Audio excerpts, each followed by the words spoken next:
அடுத்து நாம் பேச அழைக்க இருப்பது, தமிழ் தேசிய கனவை தன் உரத்தால் உணர்ச்சியால் தமிழ்நாட்டின் ஒவ்வொரு தெரு முனையிலும் கொண்டு சேர்த்திருக்கும் மாற்றத்தின் முழக்கமாய் நிற்கும் தமிழ் தேசிய ஆளுமை.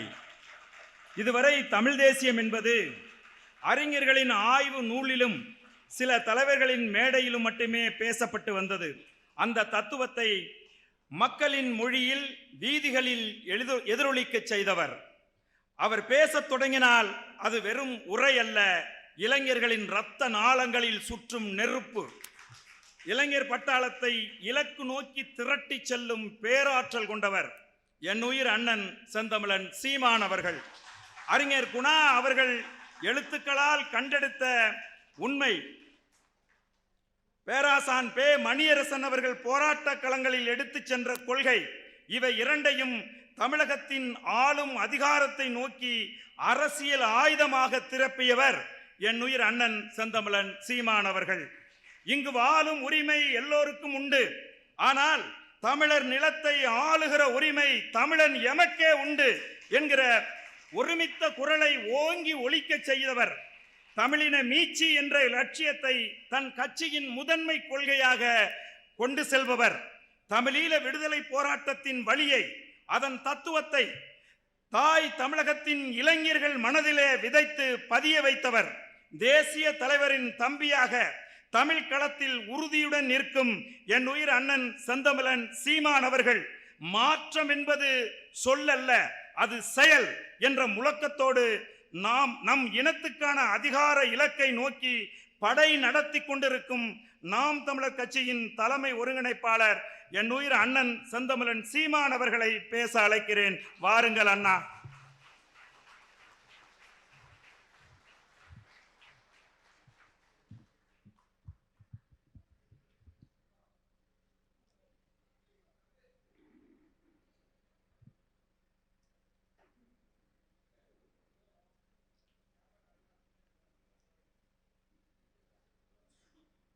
தமிழ் பேரினத்தினுடைய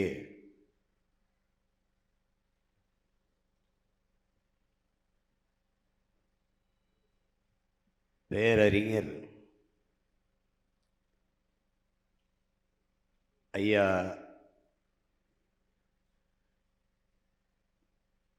குணா அவர்களினுடைய பிறந்த நாள் பெருவிழாவை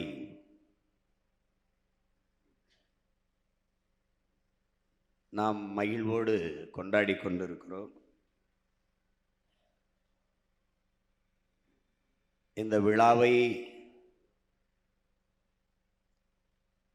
பங்கேற்று பெருமைப்படுத்திக் கொண்டிருக்கிற பெருமக்கள், தமிழ் தேச பேரியக்கத்தினுடைய பொதுச் செயலாளர் போற்றுதற்கும் வணக்கத்திற்கும் உரிய நம் ஐயா கி வெங்கட்ராமன் அவர்களே, தமிழ் தேசிய அரசியலினுடைய பேராசான், தமிழ் இளம் தலைமுறையினருக்கு தன்னுடைய வலிமையான கருத்தின் மூலமாக வழிகாட்டி கொண்டிருக்கிற முன்னவர் எங்கள் ஐயா பே மணியரசன் அவர்களே, இந்த நிகழ்விலே பங்கேற்றிருக்கிற ஆதித்தமிழர் விடுதலை இயக்கத்தினுடைய பொதுச் செயலாளர் என் அன்பு அண்ணன் வினோத் அவர்களே, தமிழர் சேனை இயக்கத்தினுடைய நிறுவனர் என் அன்பு அண்ணன் ராமச்சந்திரன் அவர்களே, பஞ்சமி நிலமீட்பே எம் இனத்திற்கான உரிமை மீட்பு என்ற நோக்கத்தோடு நீண்ட காலமாக களத்திலே நிற்கிற அருங்குணம் ஐயா விநாயகம் அவர்களே,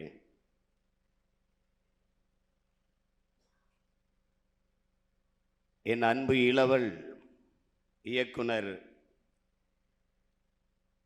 தமிழ் பேரரசு கட்சியினுடைய நிறுவனர் வ. கௌதமன் அவர்களே, இந்த நிகழ்வை அழகுற தொகுத்து வழங்கி கொண்டிருக்கிற என் ஆருயிர் இளவல் இயக்குனர் சோழன் மு. களஞ்சியம் அவர்களே, நிகழ்வின் தொடக்கத்தில் வரவேற்புரை நிகழ்த்திய என் அன்பு தம்பி மருத்துவர் தமிழ் சிலம்பரசன் அவர்களே, தொடக்க உரை நிகழ்த்திய பேராசிரியர் பெருமகன் சாம்சன் அவர்களே,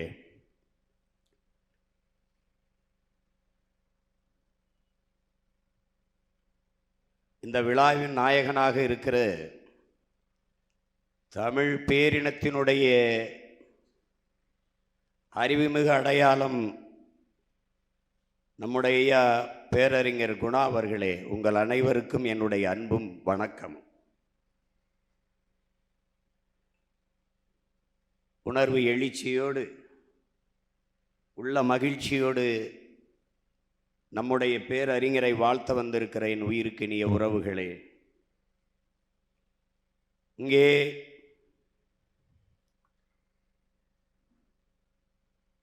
என்னுடைய கவி இளவல் கவிவாசகர் அவர்கள் வாசித்த கவிதை வரிகளைப் போல திராவிடம் இன்று திணறிக் கொண்டிருக்கிறதென்றால்,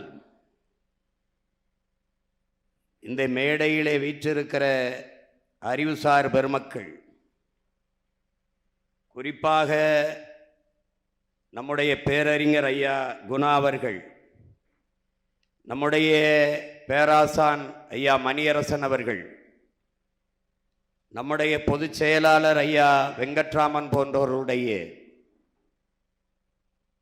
கருத்தை படித்துத்தான் அவர்களின் பிள்ளைகள் திராவிடத்தின் கழுத்தை பிடித்து நெரித்துக் கொண்டிருக்கிறோம்.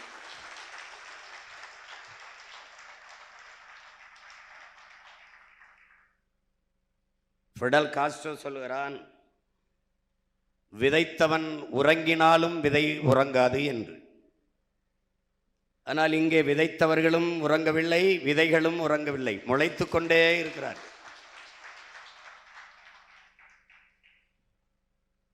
பேரறிஞர் அண்ணா அவர்கள்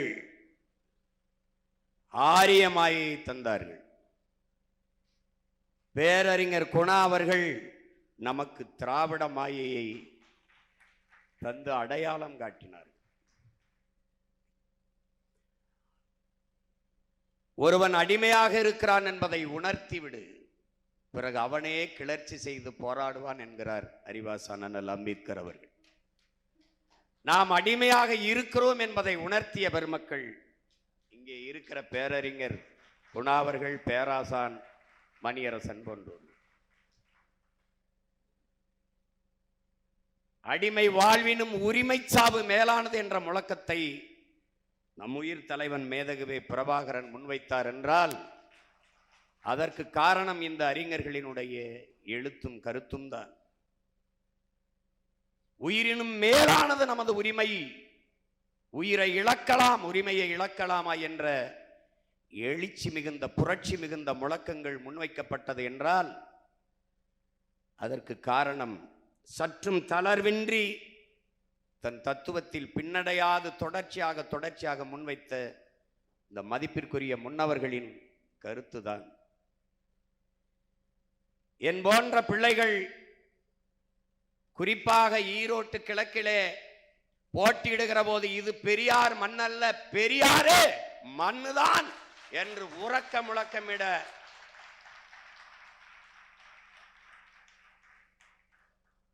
காரணம் இந்த முன்னவர்கள் வைத்த கருத்து வலிமைதான். தர்க்கத்தில் தமிழ் தேசிய அரசியலை முன்னெடுக்கிற இளைய தலைமுறை பிள்ளைகளிடத்திலே எவரும் வெல்ல முடியாது. வாதத்தில் தோற்பவன் அவதூறை கையில் எடுப்பான்கிறான் சாக்ரட்டிஸ். அப்படி திராவிடர்கள் திசைக்கு அங்கும் இங்குமாக தெருவிலே ஒரு நாயை அடித்தீர்கள் என்றால் அது 10 தெரு தள்ளி போய் நின்று குலைத்துக் கொண்டிருக்கும். அதுபோல திராவிடர்கள் நம் கருத்துக்கு எதிர்கருத்து வைக்க முடியாமல் அவதூறுகளை பரப்பிக் கொண்டிருப்பார்கள். எங்களுடைய அறிவாசான் மணியரசன் அவர்கள் ஆரிய கைக்கூலி, RSS கைக்கூலி. அறிஞர் குணா அவர்கள் இந்த நிலத்திலே நேரடியாக களத்தில் இல்லாதனால் அவர் கூலி வாங்கவில்லை. நான் அடுத்த கைக்கூலி. தமிழ் தேசியம், திராவிடம் வீழ்க, தமிழ் தேசியம் எழுக என்ற முழக்கத்தை முன்வைத்தால் நம் உடன் பிறந்தார்கள் குறுக்கே ஓடி வந்து போலி தமிழ் தேசியம் என்று சொல்வார்கள். சொல்பவர்கள் யார்? கூலி திராவிடம். நம்மை போலி தமிழ் தேசியர்கள் என்று கூவுபவர்கள் யார்? போலி திராவிடர்கள், கூலி திராவிடர்கள். 6 வருஷத்துக்கு 10 வருஷத்துக்கு முன்னாடி நமக்கு கற்பித்ததை மறந்துவிட்டு படித்த மாணவன் பாடத்தை மறக்கலாம், படிப்பித்த ஆசிரியர் மறந்து விடுவது வரலாற்றில் பெருங்கொடுமை.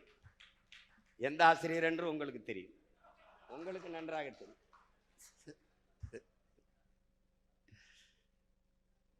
இங்கே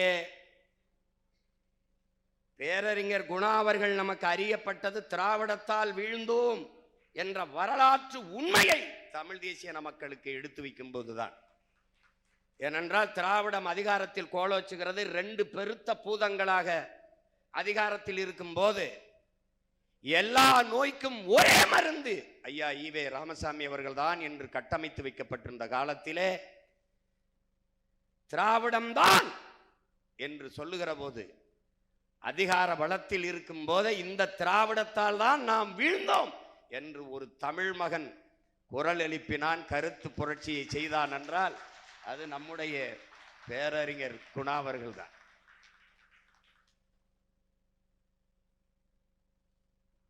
பிறகு தமிழின மீட்சி, தமிழியத்தால் எழுவோம், திராவிடத்தால் வீழ்ந்தோம், தமிழியத்தால் எழுவோம் என்ற தத்துவ கோட்பாட்டை தமிழ் இளம் தலைமுறையினருக்கு முன்வைத்த தத்துவ பேரறிஞர்கள் தான் நம்முடைய குணா ஐயா அவர்கள். இன்றைக்கு அவருடைய படத்தை நெஞ்சிலே தாங்கி நிற்கிறோம். ஆனால் அவர்கள் நமக்கு எழுதி வைத்த பாடத்தை என்றென்றைக்கும் நம் சிந்தையில் தூக்கி சுமப்போம் என்பதை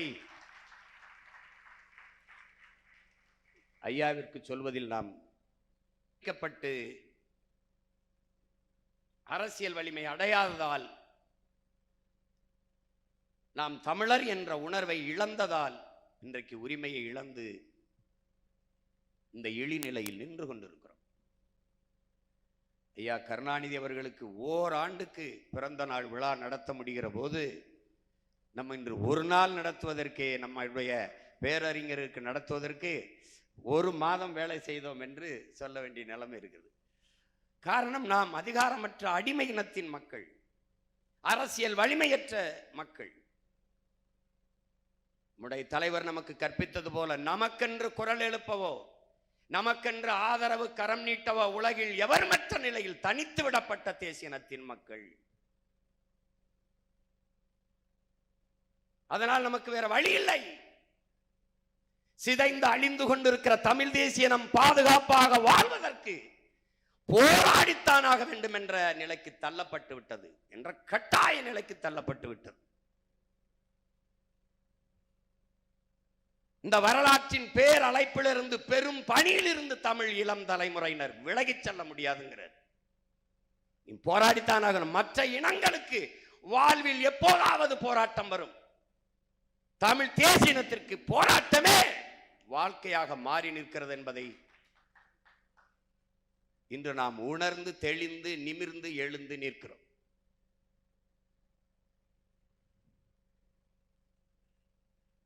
தமிழ் தேசியம், இந்த கோட்பாடு, இந்த கருத்தியல், இதெல்லாம் ஆகிறதா, இதெல்லாம் போகிறதா, இதெல்லாம் வெல்லுமா என்று பேசிக்கொண்டிருந்தவர்கள் 1 ரூபாய் வாக்குக்கு காசு கொடுக்காமல், ஒரு ஊடகத்தின் ஆதரவு இல்லாமல், அப்பன் முதலமைச்சர் மாமன் மந்திரி என்ற நிலையில் இல்லாமல், எந்த சாதி எந்த மத அடையாளத்துக்குள் இல்லாமல், தமிழ் தமிழன் என்ற தேசிய அடையாளத்தை முன்வைத்து, எந்த நிலத்திலே எந்த ஒரு தலைவன் தீவிரவாதி பயங்கரவாதி என்று பழி சுமத்தி புறக்கணிக்கப்பட்டு வைக்கப்பட்டிருந்தானோ அவனையே தலைவனாய் ஏற்று, எந்த கொடி தமிழில தாயகத்தில் இறங்குச்சோ அதே புலிக்கொடியை இந்த நிலத்திலே தூக்கி பிடித்து, இது நம் தலைவனின் கொடி மட்டுமல்ல, தமிழ் தேசியனத்தின் பரம்பரை கொடி நம் பாட்டன் கரிகால் பெருவள சோழனும் அருண்மொழியும் அவன் மகன் அரசேந்திரனும் பெருமையோடு தூக்கி பிடித்த பரம்பரை கொடி வீரக்கொடி என்று தூக்கி பிடித்து நாம் தமிழர் என்ற தேசிய அடையாளத்தை கட்சியின் பெயராக வைத்து பண மலைக்கிடையிலே சாதி மத சாராயத்துக்கு இடையிலே 36 லட்சம் வாக்குகளை வாங்கி 3வது பெரிய கட்சியாக தமிழ் தேசிய அரசியல் எழுகிறது என்றால் அது என்னை போன்ற பிள்ளைகளின் உழைப்பு மட்டுமல்ல, இந்த பேரறிஞர்களின் பெரு விதைப்பு என்பதை அறிவார்ந்த தமிழ் சமூக மக்கள் எண்ணிலும் இளைய பிள்ளைகள் புரிந்து கொள்ள வேண்டும். அவர்களின் விரலை பிடித்து நாம் நடந்து கொண்டிருக்கிறோம். அவர்களின் கையை பிடித்து அவர்கள் இந்த மண்ணிலே விதைத்த கருத்தை பிடித்துக் கொண்டு கம்பீரமாக நிமிர்ந்து நடந்து கொண்டிருக்கிறோம். அதனால் திணறுகிறது திராவிடம். திராவிடம் செத்து போய்விட்டது. திராவிடம் செத்து போய்விட்டது. இந்தியம் என்று ஒன்று கிடையவே கிடையாது. அது விற்று போய்விட்டது. இன்றைக்கு பிரதமர் மூச்சுக்கு மூச்சு தற்சார்பு பொருளாதாரம், தற்சார்பு பொருளாதாரம் என்று பேசிக் கொண்டிருக்கிறார். 15 ஆண்டுகளாக நாம் பேசும்போது பைத்தியக்காரன் என்று சிரித்துக் கொண்டிருந்தார்கள்.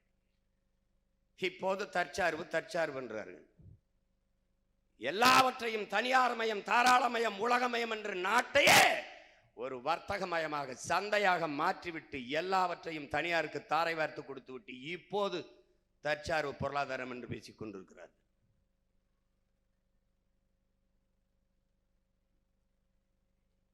கொஞ்ச நஞ்சம் இல்லை இந்த திராவிடர்கள்.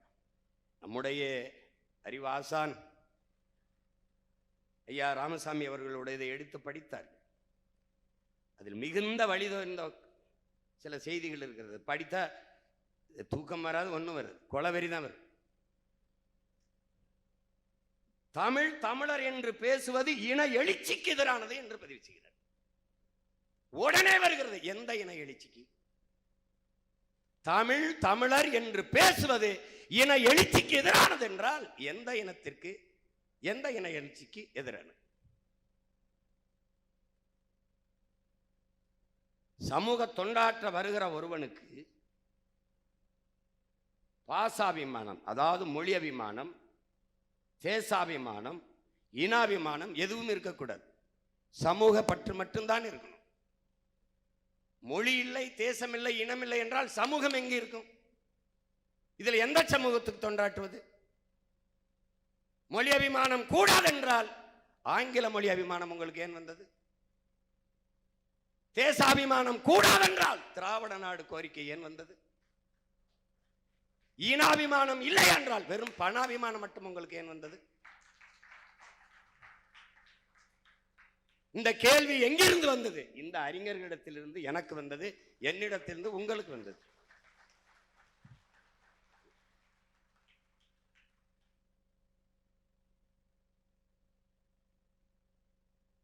ஒரு நெல்லு தான் உடன் பிறந்தார்களே, ஒரு நாற்று தான் உடன் பிறந்தார்களே.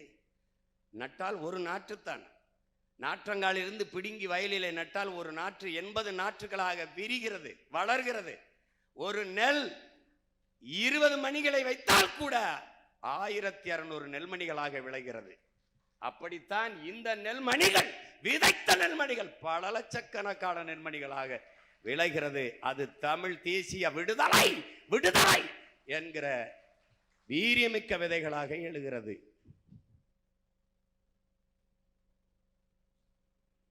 மண்ணை இழந்து, கொடியை இழந்து, கொற்றம் இழந்து, பேரறிஞர் குணாவுடைய எழுத்து என்பது கற்பனை கதை அல்ல. நம்முடைய அறிவாசான் மணியரசனுடைய கருத்தும் பேச்சும் எழுத்தும் வந்து கற்பனை கதை அல்ல, புனைவில் தீட்டப்பட்ட புதினங்கள் அல்ல. தமிழ் பேரினம் பல்லாயிரம் ஆண்டு காலாக தூக்கி சுமந்து வந்த வலியின் மொழியே அவர்களுடைய பேச்சு. எம்மவர்கள் எழுதுகிற எழுத்து வெறும் தண்ணீரிலும் மையிலும் எழுதப்பட்டது அல்ல, கண்ணீரிலும் ரத்தத்தாலும் எழுதப்பட்டது என்பதை அறிவார்ந்த தமிழ் சமூக தம்பி தங்கைகள் புரிந்து கொள்ள வேண்டும். என்னுடைய தலைவன் அடர்ந்த காட்டுக்குள் இருளில் என்னிடத்தில் சொல்கிறான், நமக்கென்று வரலாறு கிடையாது, இலக்கிய சான்றுதான். சிலப்பதிகாரம் படிக்கிற போதுதான் பாண்டிய நெடுஞ்செழியன் மதுரையை தலைநகராக கொண்டு என் பாட்டன் ஆண்டான் என்பது தெரிய வருகிறது. வரலாறு கிடையாது.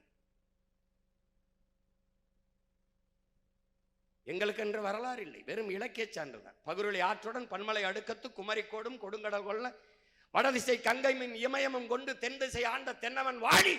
இவ்வளவு தூரம் ஆண்டிருக்கான். சிலப்பதிகாரம் பாடினா தெரியுது. வடவேங்கடம் தென்குமரி ஆயிடை தமிழ் கூறும் நல்லுலகு தொல்காப்பியம் படிச்சா தெரியுது.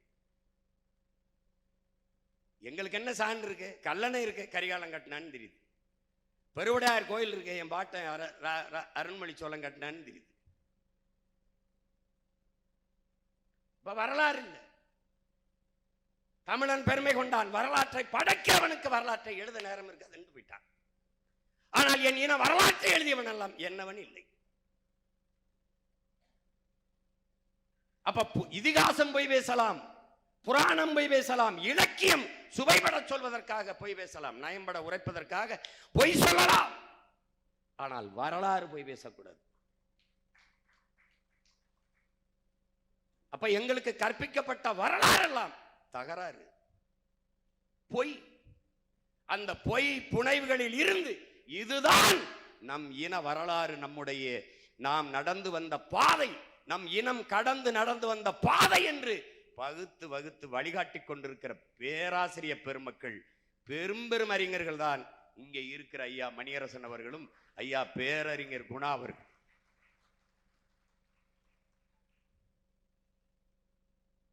இந்தியம் திராவிடம் இரண்டும் நமக்கு வரலாற்று பகை. தமிழ் பேரினத்திற்கு வரலாற்று பகை. ரெண்டு பேரும் வெவ்வேறு இல்லை. நம்முடைய அறிவாசான் ஐயா மணியரசன் ஒரு மொழி சொன்னா கூட்டு களவாணிகள், கூட்டு கொள்ளையர்கள். இது கூட கொஞ்சம் நாகரிகமான கூட்டு திருடர்கள்.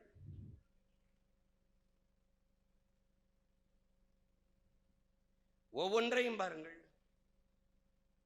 இந்தியம் என்ன செய்யும்? இந்திய திணிக்கும். திராவிடம் என்ன செய்யும்? அதை அப்படியே கைகட்டி எதிர்ப்பு இல்லாம ஏற்கும். இந்த எந்த திராவிட இயக்கம், இந்த இயக்கத்தை சார்ந்தவன் இந்திய திணிப்பை எதிர்த்திருக்கான். தன்னெழுச்சியாக தமிழினம் தலைவர்கள், இளைஞர்கள் எதிர்த்து போராடினார்கள். அந்த எதிர்ச்சி மிகுந்த மொழி புரட்சியை தங்கள் லாபத்திற்காக பயன்படுத்திக் கொண்டார்கள்.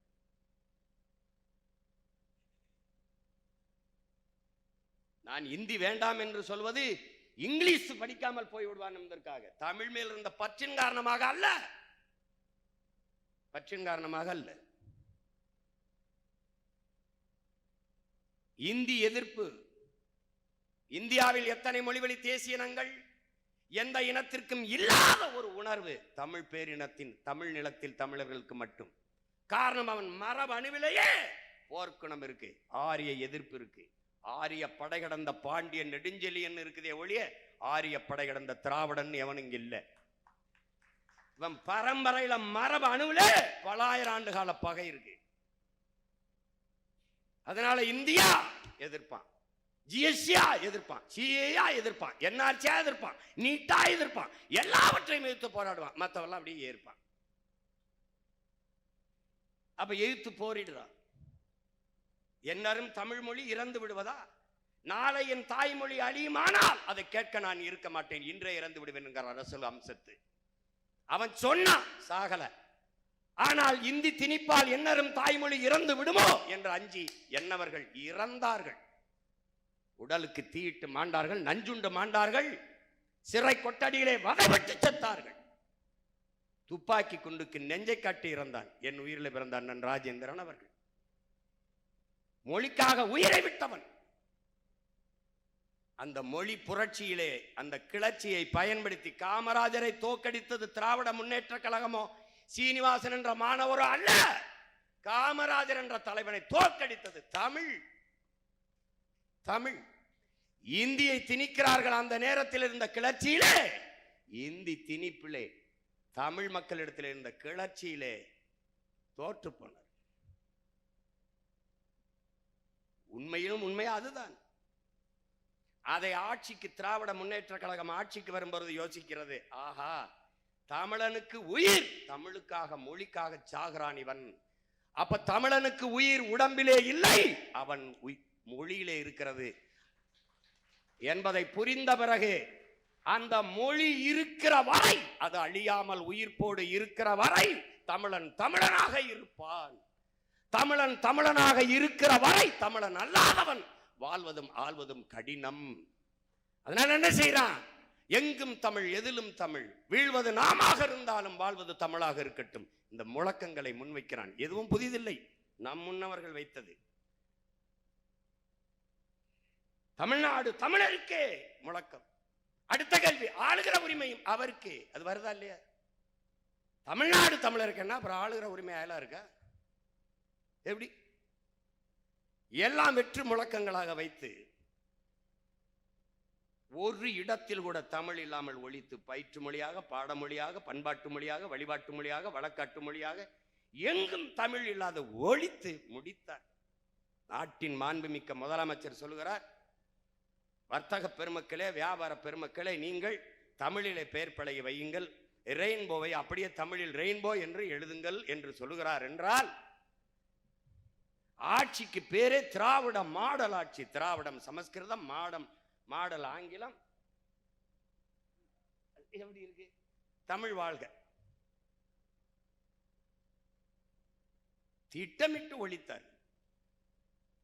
ஒன்றொன்றாக பாருங்கள். நம்முடைய அடையாளம், நம்முடைய வரலாறு எல்லாம் மறைக்கப்பட்டது. இந்த நிலத்தில் வரலாறு என்பது இந்தியன் வரலாறு தான். வல்லபாய் பட்டேலை நீங்கள் படிக்க வாய்ப்பு இருக்கும். நம் பாட்டன் வாவு சிதம்பரனாரை படிக்க வாய்ப்பு இருக்குமா? சான்சி ராணி லட்சுமிபாயை படிக்க வாய்ப்பு இருக்கும் பாடத்திலே. நம் பாட்டியார் வேலுநாச்சியாரை படிக்க வாய்ப்பு இருக்குமா? அப்ப வரலாறு என்பதே உனக்கு உன் வரலாறு அல்ல. வரலாற்றில் தெளிவு வராத எந்த இனமும் எழுச்சி பெற முடியாது. இது லெனின் சொல்றார்.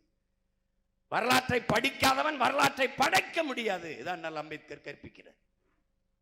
வரலாற்றை மறந்துவிட்ட இனம் சுடுகாட்டில் இறந்து கிடக்கிற பிணம்ங்கிறார் ஓசிமின். வரலாறு தான் ஒவ்வொரு தேசியனத்தையும் வழிகாட்டும், வழிநடத்தும். எங்கே சிறுமைப்பட்டேன் என்பதை வாசித்து நேசித்து அறியாமல் அடுத்த தலைமுறைக்கு வழி தெரியாது.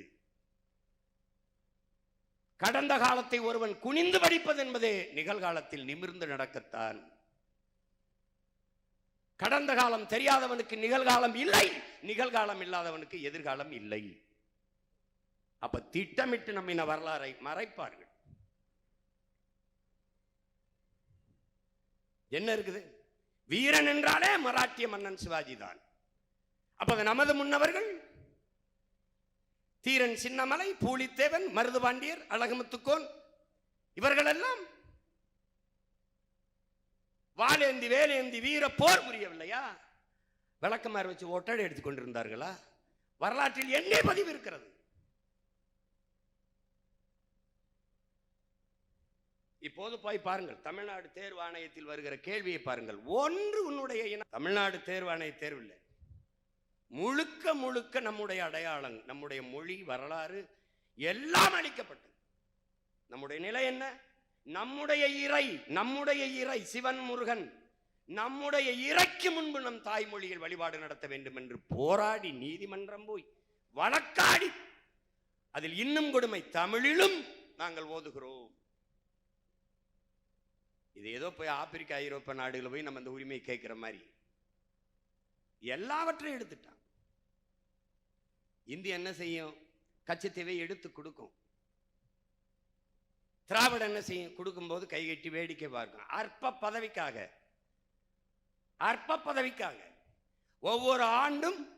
ஒவ்வொரு ஆண்டும் கட்சியின் வலிமையை காட்ட லட்சக்கணக்கான மக்களை கூட்டி மாநாடு போடுகிற இந்த கட்சிகள் கச்சத்தீவு என் தாய் நிலத்தின் ஒரு பகுதி எடுத்து சிங்களனுக்கு தாரை வார்த்து கொடுத்தால் என் மீனவ மக்களின் வாழ்வுரிமை, வாழ்வாதாரம் பாதிக்கப்படும் என்று ஒருத்தம் போராடல. கொடுக்கும்போது அதிகாரத்தில் இருந்த பெருமகன் ஐயா கருணாநிதி அவர்கள் கச்சத்தீவை கொடுக்க கூடாது என்று இந்திய நாடாளுமன்றத்தில் குரல் எழுப்பிய ஒரே ஒருவர் நம் தாத்தா முக்கையத்தவர் மட்டும்தான். யாரும் பேசல. இந்தியம் பறிக்கும், திராவிடம் பல்லிழித்துக் கொண்டு கொடுக்கும். ரெண்டுக்குமே வேறு இல்லை. கல்வி மாநில உரிமை, அந்த மாநில உரிமையில் இருந்து அதை இந்திய ஒன்றிய உரிமையாக எடுத்துக்கொண்டு போனது அம்மையார் இந்திரா காந்தி. எடுத்துக்கொண்டு போகும்போது அதிகாரத்தில் இருந்தது ஐயா கருணாநிதி. அது இந்தியம், இது திராவிடம். இவ்வளவு காலம் கொடுத்து விட்டு இப்போது கல்வியை மாநில பட்டியலுக்கு கொண்டு வருவோம், அதற்கு போராடுவோம். 18 ஆண்டுகள் தொடர்ச்சியாக இந்திய ஒன்றிய அரசிலே ஒரு மாநில கட்சி இருந்ததென்றால் அது திமுக தான். 18 ஏமாற்றுவது எந்த உரிமை இருக்கிறது? கீழடி 2200 ஆண்டுக்கு முன்பு தமிழர்கள் அங்க வாழ்ந்தார்கள். நீங்க பாருங்க, 2 ஏக்கர்ல எந்த இனக்குழு வாழ்ந்திருக்கும்? அறிவார்ந்த என் சொந்தங்களே, எந்த கிராமம் 2 ஏக்கர்ல இருக்கும்? ஒரு கூட்டம் கூட்டமாக ஒரு மக்கள் குவிந்து வாழ்ந்தால் கூட குறைஞ்சது 150 ஏக்கர், 100 ஏக்கர், 200 ஏக்கர்ல தான் கூடி வாழ்வான். ஆனால் கீழடியில என் ஊர்ல சிவகங்கையில 2 ஏக்கர்ல தோண்டிட்டு முதலில் தோண்டிய எல்லா பொருள்களையும் இங்க சேமிக்க ஒண்ணுமில்லை, பெங்களூர்ல தான் கொண்டு வைக்கணும், கொண்டு வச்சுக்கிட்டு எல்லாத்தையும். அப்ப 2 ஏக்கர்ல தான் தானே, மீதி ஏன் தோண்டல? தோண்டினால் தமிழரின் தொன்மம், அவனுடைய பெருமை வெளியில வரும். அங்கிருந்து வந்தவன் இந்திய நாகரிகம் என்றான். இந்த நிலத்திலே இருப்பவன் இது திராவிட பண்பாடு நாகரிகம் என்றான். ஒருவன் நாக்கில் விடுது தமிழர் நாகரிகம், தமிழர் பண்பாடு, தமிழர் தொன்மம் என்று வரவில்லை. அப்போது ஏது திராவிடம்? 2600 முன்னாடி, 2500 ஆண்டுக்கு முன்னாடி ஏது திராவிடம்? ஏது? யார் கன்னடர், யார் தெலுங்கர், யார் மலையாளி? நீங்கள் வரையறுத்திருக்கிற இந்த திராவிட இனக்குழு என்றால் கூட அவ 1800 1200 தானே. அப்ப 2200 ஆண்டுக்கு முந்தையது என்று சொல்லுவார். இதுவே தோராய கணக்கு தான். அவர் சொல்ல மாட்டான். உன் நிலத்தின் வளத்தை சுரண்டி கொழுக்க வருவான். கேரளாவுக்கு வந்த அணு உலை நிராகரிக்கப்பட்டதற்கு காரணம் என்ன? இந்திய கம்யூனிஸ்ட் கட்சி, இந்திய தேசியம் பேசும், இன்னும் சர்வதேசியமையோட கூட பேசும். காங்கிரஸ் 2 தான் ஆளுகிற கட்சி, எதிர்கட்சியா மாறி மாறி இருக்கு. ஏன் அந்த நிலத்தில் காங்கிரஸ்காரர் ராஜீவ்காந்தி ஒப்பந்தம் போட்டு கொண்டு வந்த அணு உலை தானே ரஷ்யாவில் இருந்து, அதை ஏன் கேரளாவில் வைக்கல? கேரளாவுக்கு தான் போனது முதல்ல. அவன் எழுந்து சொன்னான், நான் வெளிச்சத்தில் வாழ்வதை விடமும் உயிரோடு வாழ்வது மேன்மையா முக்கியமானது, எடுத்துட்டு போய் எனக்கு வேண்டான்ட்டான். வெடிச்சிருச்சு, கோப்பரிச்சை விழுந்து பேசுறாரு. இது ரஷ்ய தேசத்திற்கு மட்டுமல்ல உலகத்திற்கு ஏற்பட்ட பேரழிவு, பேரிழப்புங்கிறாரு. நாம் நம்பினோம் இந்த விஞ்ஞானிகளை ஆபத்து பாந்தவர்கள் காப்பார்கள் என்று ஏமாந்து விட்டோம். 1,00,000 ஆண்டுகளுக்கு இதன் பக்கத்தில் வராதீர்கள் என்று பெரிய இரும்பு வெளியை போட்டு மூடிட்டு போயிட்டான். அதற்கு பிறகு இந்த நிலத்தில் கொண்டாந்து நடும்போது மலைகள் இருக்குதே, என் நிலம் தேனியில் மட்டும்தான் நீ நீட்டின ஆய்வு செய்வியா? ஏன் வேற இடத்துல செய்ய முடியாதா? இந்த நிலத்தின் வளத்தை சுரண்டி கொழுப்பதை எந்த இந்திய கட்சி தடுக்கிறது, பேசுகிறது? எந்த திராவிட கட்சி மறுக்கிறது, தடுக்கிறது? ஏனால் இது நிலமும் அல்ல, அவனுடைய தாய் நிலம் அல்ல, அவனுக்கு எதுக்கும் தொடர்பில்லை. கேரளாவில் துறைமுகம் விளிங்கம் கட்டுபவனாதான் நீ. கேரள மக்களுக்கு அங்கே மலை இருக்கிறது, மேற்கு தொடர்ச்சி மலை. அந்த மலையில் ஒரு கல்லை கூட எடுக்காது என்னுடைய கன்னியாகுமரியில் வந்து மேற்கு தொடர்ச்சி மலை 80 லட்சம் டன் அறுத்து கொண்டு போக காரணம் என்ன? அனுமதித்தவன் இவன், திராவிடன். அதை வேடிக்கை பார்த்து அறுத்து கொண்டு போக அனுமதிச்சு நிற்கிறவன் யார்? இந்தியன். ரெண்டும் வெவ்வேறு அல்ல.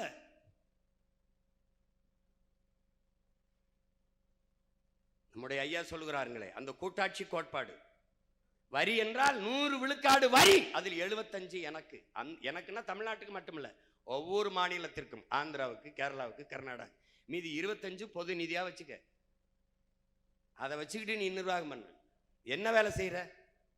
ராணுவத்தை கூட நீ தனியார் கொடுத்துட்ட. 100 விழுக்காடு அந்நிய முதலீட கொண்டு வந்துட்ட. கல்வி இல்லை, மருத்துவம் இல்லை, போக்குவரத்து இல்லை. சொந்தமா ஒரு விண்ணூர்தி இல்லாத நாடு உலகத்திலே இந்தியா தான். ஒரு விண்ணூர்தி கிடையாது.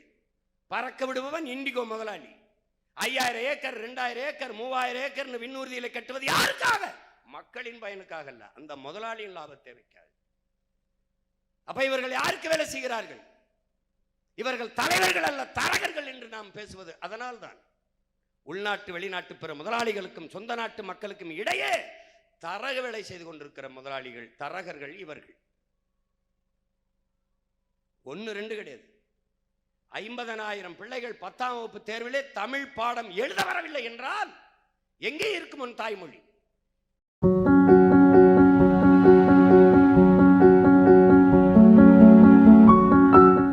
வணக்கம், என் பெயர் doctor R Srinivasan, senior physiotherapist.